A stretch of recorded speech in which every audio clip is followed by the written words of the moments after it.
Bismillahirrahmanirrahim. Assalamu alaikum warahmatullahi wabarakatuh.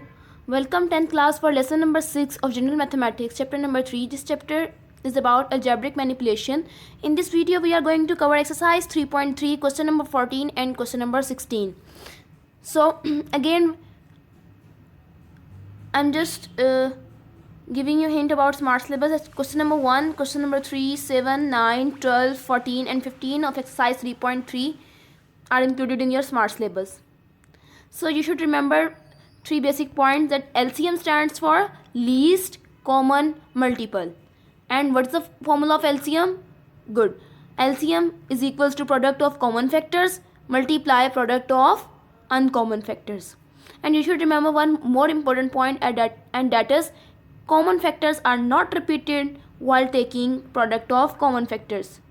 Common factors are not repeated while taking product of common factors. That is very important point.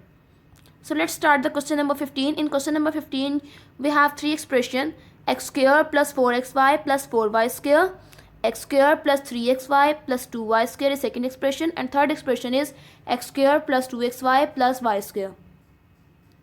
Okay, so अब हम इनकी step by step factorisation करते हैं. सबसे पहले first expression की factorisation start करते हैं. What is first expression? Yes, x square plus 4xy plus 4y square. इसकी अगर हम फैक्टराइजेशन करते हैं तो इसकी फैक्टराइजेशन हम ब्रेकिंग द टर्म की टेक्निक से करेंगे. फर्स्ट टर्म और लास्ट टर्म को मल्टीप्लाई कर लेंगे और फिर उनके फैक्टर्स इस तरीके से बनाएंगे कि हमारे पास सेंट्रल टर्म सेटिस्फाई कर रही हो. 4xy को अगर हम स्प्लिट कर लें 2xy plus 2xy, right. So what is common between these two terms? Good, x is common. अगर x कॉमन ले लेते हैं हम लोग तो हमारे पास आ जाएगा ब्रैकेट के अंदर x प्लस 2y, और इन दोनों में से क्या कॉमन आ रहा है? y कॉमन, 2y कॉमन है, तो 2y अगर हमारे पास कॉमन आ जाता है तो हमारे पास अंदर ब्रैकेट में आ जाएगा x plus 2y. Let's see, x common, इन दोनों में से हमने x कॉमन ले लिए, अंदर हमारे पास बच गया x plus 2y because x तो कॉमन में चला गया.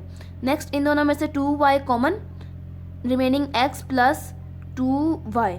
Okay, so according to the rule of factorization, when two brackets are same, you should write these two brackets only one time, and the terms that are outside the brackets, you should collect these terms in a single bracket.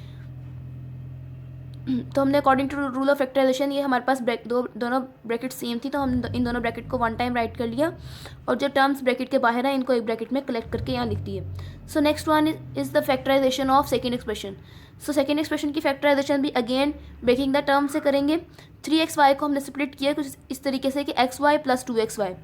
अगर xy या 2xy को multiply कर दें आपस में, हमारे पास दोबारा से आ जाएगा 2xy x square Y square, जो कि हमारे पास ऑलरेडी फर्स्ट टर्म और लास्ट टर्म को मल्टीप्लाई करने से आता है. ये टेक्निक ऑलरेडी आप 2.3 एक्सरसाइज में सीख कर आए हैं.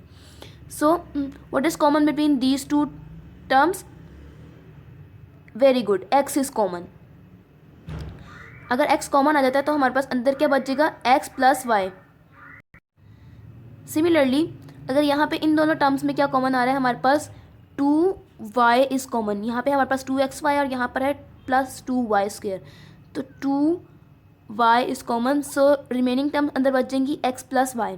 Again according to the rule of factorisation, दोनों ब्रैकेट सेम है, इनको वन टाइम राइट करेंगे और जो टर्म्स ब्रैकेट के बाहर है इनको एक सिंगल ब्रैकेट में कलेक्ट कर देंगे.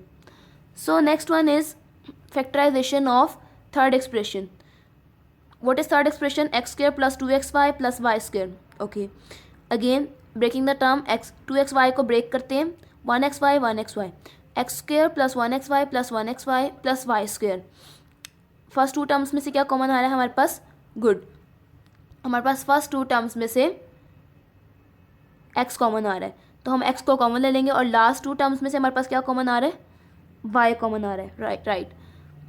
नेक्स्ट करते हैं, हमने यहाँ पर x कॉमन ले लिया, अंदर रिमेनिंग हमारे पास बच गया था, रिमेनिंग हमारे पास बचा है x प्लस वाई. सिमिलरली यहाँ पर हम लोगों ने लास्ट टू टर्म्स में से y कॉमन लिए तो हमारे पास रिमेनिंग बचेगा x plus y. According to the rule of factorisation हमने इसको राइट कर लिया, दो ब्रैकेट सेम थी, इनको वन टाइम राइट किया, और फॉर्चुनेटली हमारे पास जो बाहर ब्रैकेट के बाहर टर्म्स हैं ये भी x प्लस वाई ही बन रही हैं. ओके, सो अगर यहाँ पे फोकस किया जाए, what are the common factors? यहाँ पे हमारे पास कौन कौन से कॉमन फैक्टर्स आ रहे हैं? अगर यहाँ फोकस किया जाए, अगर हम फर्स्ट एक्सप्रेशन की फैक्टर्स देखें तो यहाँ पे x प्लस 2y मौजूद है, सेकेंड एक्सप्रेशन के फैक्टर्स में भी x प्लस 2y मौजूद है, और सिमिलरली सेकेंड एक्सप्रेशन के फैक्टर्स में x प्लस वाई मौजूद है, और थर्ड एक्सप्रेशन के फैक्टर्स में भी x प्लस वाई मौजूद है। तो हम अपने कॉमन फैक्टर्स को राइट करते हैं। So product of common factors is x plus 2y into x plus y. Similarly product of uncommon factors भी हम इसी तरीके से राइट डाउन कर लेंगे, x plus 2y into x plus y. इस केस में हमारे पास कॉमन फैक्टर्स और अनकॉमन फैक्टर्स दोनों सेम ही आ रहे हैं। तो what is the formula of LCM?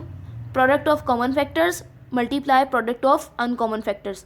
तो बाय यूजिंग दिस फॉर्मूला हमने कॉमन फैक्टर्स को राइट कर दिया यहाँ पर, ये हमारे कॉमन फैक्टर्स हैं, और सिमिलरली ये हमारे पास अनकॉमन फैक्टर्स हैं। x plus 2y x plus 2y ये दोनों ब्रैकेट सेम है, तो x प्लस 2y जब x प्लस 2y से मल्टीप्लाई हो जाएगा it will become x plus 2y whole square.